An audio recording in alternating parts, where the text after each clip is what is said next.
Selanjutnya, kita akan membahas statistical test untuk dua means, tapi tanpa menggunakan simulasi, yaitu tapi menggunakan ini theory based approach. Ya. Nah, di sini statistika yang kita pakai, standardized statistiknya itu adalah statistika T. Ya, jadi adalah formulanya adalah sebagai berikut, yaitu adalah X1 bar dikurangi X2 bar dikurangi 0. Ya. Dan 0 ini adalah berasal dari sini nih. Gitu ya. Nah, jadi jika kita mau ganti nih, jadi yang mau kita uji itu apakah mu1 dikurangin mu2 itu adalah 10 atau bukan 10. Nah, ini berarti ini kita bisa ganti menjadi 10. Ya.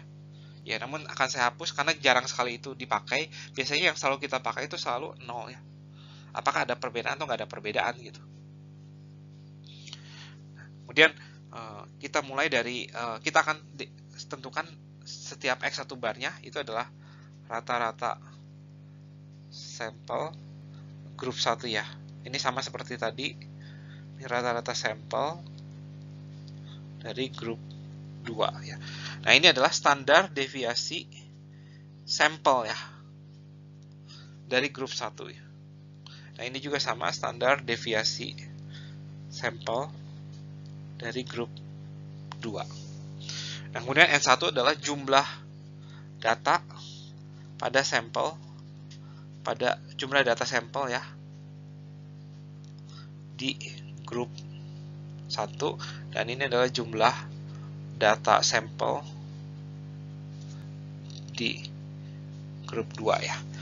Nah, jadi kalau di kasus tadi haircut price, berarti jumlah data sampel pada di grup 1 tuh ada 37 tadi ya. Sementara di grup 2 itu ada 13. Nah, ini yang mau kita uji nih ya. Nah, sekarang kita akan masuk ke dalam formula berikutnya untuk menghitung confidence interval. Tapi sebelumnya ini daerah penolakan H0-nya itu ada di mana ya? Nah, kita masih menggunakan ini kriteria yang sama untuk menghitung daerah penolakan H0 ya. Jadi ketika T-nya itu ada di antara ini min 1,645 sampai 1,645, ini H0 belum dapat ditolak ya. Oke. Sementara kalau yang ada di sini nih, kalau T-nya ada di antara ini min 1,96 sampai min 6,45 atau di antara 1,645 sampai 1,9645, berarti kita punya bukti yang cukup kuat untuk menolak H0 ya. Jadi H0 ditolak. Jadi kita punya bukti cukup kuat ya. Cukup kuat untuk menolak H0. Kemudian yang ada di sini kita punya bukti kuat ya untuk menolak H0. Dan yang terakhir, kalau ada di daerah luar sekali ya, bukti sangat kuat untuk menolak H0 ya. Nah, berarti berarti p-value-nya itu, berarti dengan kata lain p-value-nya tuh untuk yang di luar tuh p-value-nya itu pasti kurang dari 1%. Sementara kalau yang di tengah itu p-value-nya itu di antara 1% sampai 5%. Sementara kalau yang di paling pertama itu p-value-nya itu di antara 5% sampai 10%. Ya, semoga cukup jelas ya ini daerah penolakan atau daerah H0 belum bisa ditolak tuh apa aja. Selanjutnya confidence interval. Nah, lagi-lagi saya ulang berkali-kali ya. Jadi kita tidak tertarik untuk mencari tahu mu1-nya tuh berapa sih sebenarnya, atau mu2-nya itu berapa sih sebenarnya. Yang kita tertarik itu adalah mu1 dikurangin mu2-nya itu ada di mana sih gitu ya. Nah, untuk mencari mu1 dan mu2-nya, min mu2-nya ada di mana, kita bisa menggunakan formula confidence interval berikut ini. Nah, jadi batas bawahnya itu adalah ini ya. Jadi selisih antara X1 bar dikurangin X2 bar dikurangi M dikali standar error.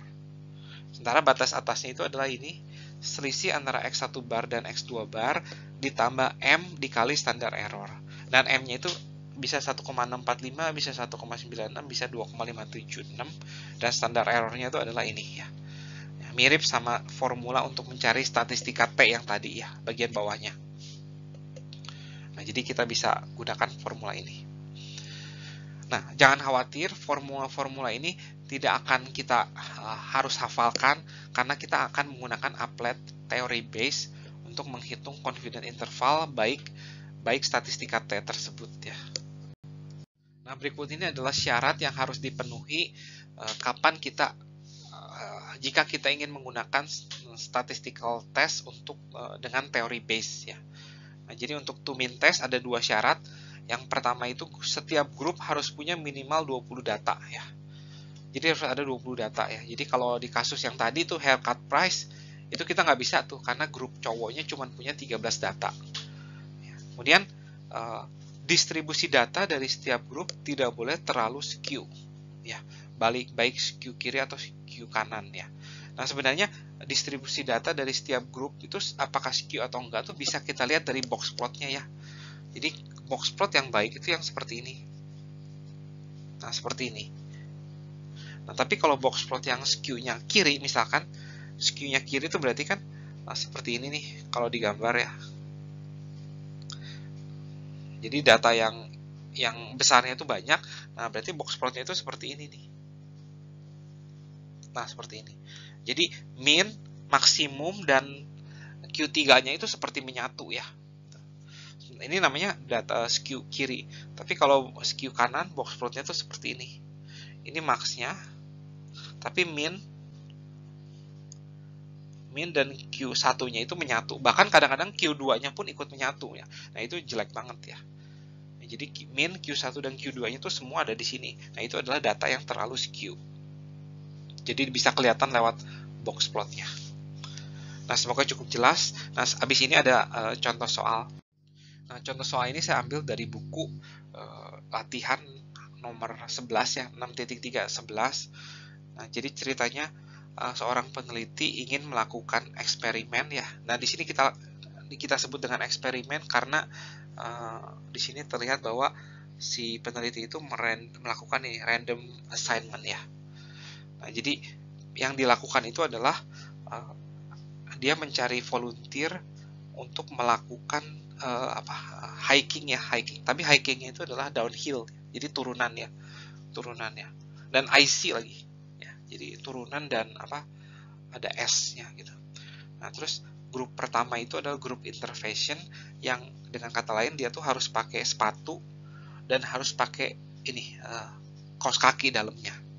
Sementara grup 2 itu adalah grup kontrol. Jadi grup kontrol itu yang nggak harus pakai peralatan, jadi harus pakai seadanya aja gitu ya. Usual footwear nih, Nah, kita pengen tahu apakah menggunakan kaos kaki itu bisa beda nggak datanya gitu ya. Jadi risk question yang mau di-address nih ya, apakah datanya itu bahwa ya jika menggunakan kaos kaki maka shorter ya waktunya itu gitu ya. Berarti dengan kata lain H0-nya apa? Nah, grup 1 yang grup intervention ya, yang kedua tidak ada perbedaan ya.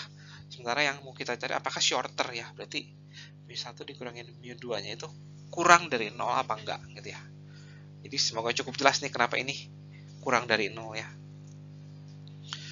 Nah, kita coba jawab nih. Parameter of interest-nya itu adalah ini ya, mu1 dikurangi mu2. Nah, kita pengen tahu nih mu1 kurang mu2 itu berapa ya. H0 dan HA-nya udah kita jawab nih di sini. Ya. Nah, kemudian apakah validity condition terpenuhi di sini? Tidak ya, karena di sini datanya itu hanya 14 dan 15. Jadi validity condition-nya tidak terpenuhi. Nah, kita akan gunakan applet theory base di slide berikutnya. Nah, applet theory base ini ada di sini nih, tinggal Anda bisa klik ya. Nah, kemudian Anda bisa copy paste datanya. Jadi ada 14 data di grup pertama, 15 data di grup kedua. Anda bisa masukkan min dan pada kedua grup dan standar deviasi pada kedua grup ya. Dan kemudian statistikanya ini nih, min 1,9, selisih X1 bar dengan X2 barnya min 1,9. Nah, kita mencari tahu apakah perbedaan sebesar min 1,9 itu kebetulan belaka atau memang signifikan ya. Nah, di sini Anda bisa melakukan, Anda bisa centang nih ininya, test of significance dan confidence intervalnya. Dan hasilnya itu adalah sebagai berikut ya. Jadi ini kan H0 dan HA-nya tuh. Di sini tanda ini sudah saya centang supaya sudah saya ubah menjadi kurang dari ya. Dan kemudian saya dapatkan T-nya itu sebesar minus 0,49. Ingat minus 0,049 itu kan berarti masih berada di antara ini ya.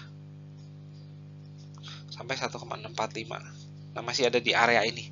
Area di mana H0-nya itu belum bisa ditolak. Ya.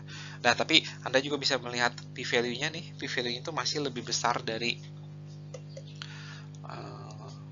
10% ya. Oleh karena itu H0 memang belum bisa ditolak. Ya. Kemudian Anda bisa juga menghitung confidence intervalnya di sini. Ya. Nah, berarti dengan kata berarti mu1 dikurangi mu2 itu berada di antara minus 9,902 sampai dengan 6,102 ya. Jadi lagi-lagi kita tidak tertarik dengan mu1-nya itu berapa atau mu2-nya berapa. Kita tuh tertarik dengan selisih antara mu1 dan mu2-nya itu berapa.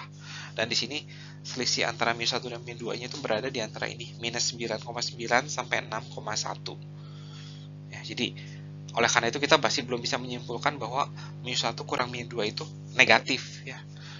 Berarti dengan kata lain penelitian ini belum bisa menyimpulkan bahwa menggunakan stok itu waktu melakukan hikingnya itu lebih cepat gitu. Enggak ya, belum tentu. Nah, dengan ini sekian video untuk chapter ini.